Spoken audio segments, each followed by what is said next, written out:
Mahigpit naman na minomonitor ngayon ng Philippine Embassy diyan sa China ang sitwasyon at pagtrato sa mga Pinoy sa naturang bansa. Ito'y kasunod na rin ng mga natatanggap na hate email messages ng Embahada ng bansa sa China dahil po yan sa issue ng girian sa West Philippine Sea. Nagbabalik si Mean Corvera. Nakakatanggap na ng mga hate emails ang Embahada ng Pilipinas sa China dahil sa isyu ng girian sa West Philippine Sea. Yan ang inamin ni Philippine Ambassador to Beijing, Ernel Talisayon, sa pagsalang nito sa Commission on Appointments. Pero sa kabila ng mga hate emails, wala pa naman silang natatanggap na report na hinaharas ang mga Pinoy sa China. Wala po kaming natatanggap na report mula sa mga Pilipino ng harassment dahil po sa China. But of course, officially, dito po sa Philippine Embassy, we would also sometimes get hate emails po from unnamed Chinese citizens. But for the Filipino community po, so far, wala naman kaming naririnig na balita.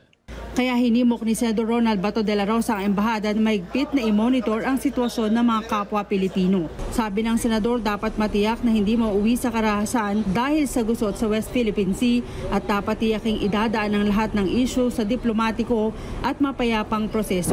Please continue monitoring para maalagaan natin yung mga kababayan natin dyan. Aabot sa sukdulan itong problema natin with China. Pakitingin-tingin yung ating mga kababayan dyan. Sana hanggang hate emails lang.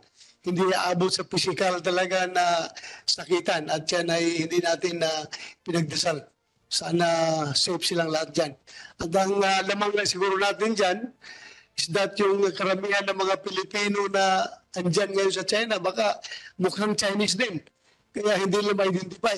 Kaya mga Chinese din na Chinese Filipino. Karamihan nandyan. But anyway, please continue monitoring. Yun lang naman po ang concern natin, ang safety ng ating mga kababayan na andyan. Samantala, walang nakikitang problema si Talisayon sa plano ng Department of Foreign Affairs na magpatupad ng mas mahigpit na tourist visa regulations para sa mga Chinese nationals na nais bumisita sa Pilipinas. Bunsod ito ng pamimeke ng mga dokumento ng mga Chinese nationals na pumapasok sa mga pogo. Sabi ng opisyal, hindi ito makakaapekto sa relasyon ng Pilipinas sa China.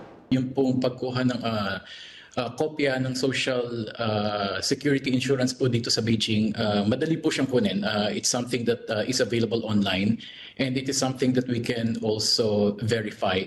So in this case po, mas mapapadali pa ang assessment ng visa. Mas madadagdagan po yung mga dokumento na pwede namin tingnan para masiguro na ang mga pupunta po ng Pilipinas ay mga lehitimong travelers po, Your Honor. I believe naman that this is an issue that is purely consular in nature, and this has something to do rin with our efforts to make sure that the rights and welfare of travelers going to the Philippines are also protected by making sure that legitimate travelers are the ones that obtain their visas while still here at post po, Your Honor. Mean Corvera para sa Mata ng Agila, matatag, matapang, matapang. Maraming salamat sa inyo pong pagsubaybay sa Mata ng Agila Primetime. Para malaman ang matatag, matapang at matapat na mga balita, i-follow lamang at mag-subscribe sa AtNet25 TV.